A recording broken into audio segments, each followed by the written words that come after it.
നമുക്ക് നല്ല ടേസ്റ്റി ആയിട്ട് ചിക്കൻ കട്ട്ലേറ്റ് എങ്ങനെ ഉണ്ടാക്കുന്നത് നോക്കാം. ഓക്കെ, ചിക്കൻ കട്ട്ലേറ്റിന് വേണ്ടി ചിക്കൻ വേവിക്കണം. കമോൺ.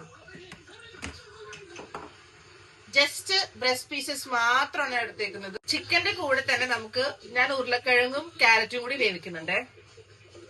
ഇതിലേക്ക് ആവശ്യത്തിന് ഉപ്പ്, കുരുമുളക് പൊടി ഇടാം, പൊടി ഇട്ട് കൊടുക്കാം, ഒഴിച്ചു കൊടുക്കാം. 3 വിസിൽ അടിച്ചെടുക്കണേ.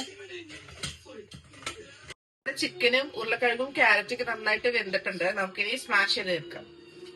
ഉരുളക്കിഴങ്ങും ക്യാരറ്റും നല്ല സ്മാഷ് ചെയ്തിട്ടുണ്ട്. നമുക്ക് ചിക്കൻ നന്നായിട്ട് ചിക്കി മാറ്റാം. നമുക്കിനി മസാല റെഡിയാക്കാം. ഓയിൽ ഒഴിച്ചു കൊടുക്കാം. നമുക്ക് ഇനി കുറച്ച് വെളുത്തുള്ളി, ഇഞ്ചി, പച്ചമുളക് നന്നായിട്ടൊന്ന് ഒപ്പിച്ചു കൊടുക്കാം. ഒനിയൻ ഇട്ട് കൊടുക്കാം.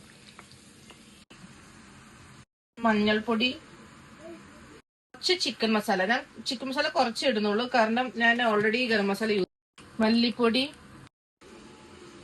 ഇത് ഗരം മസാലയാണ്. കുറച്ച് കശ്മീരി. നന്നായിട്ടൊന്ന് വഴറ്റി കൊടുക്കാം. ആവശ്യത്തിന് ഉപ്പിട്ട് കൊടുക്കാം.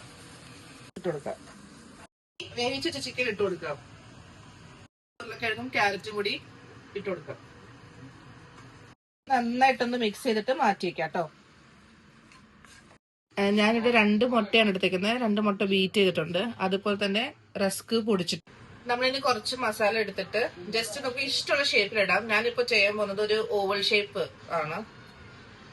ഇനി ഇത് പ്രസ് ചെയ്ത് കൊടുത്താൽ മതി.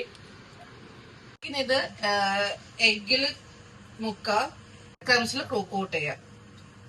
എല്ലാം റെഡിയാക്കി വെക്കാം. ഇതിന് ലാസ്റ്റ് ഫ്രൈ ചെയ്യാം. നമുക്കിനി ഫ്രൈ ചെയ്യാൻ വേണ്ടിയിട്ട് എണ്ണ ഒഴിച്ചു കൊടുക്കാം. ഇവിടെ എണ്ണ ചൂടായിട്ടുണ്ട്. നമുക്ക് ഓരോന്നോരോന്നും ഇട്ട് കൊടുക്കാം. ഇതിനി തിരിച്ചും മറിച്ചും ഫ്രൈ ചെയ്ത് എടുക്കാം.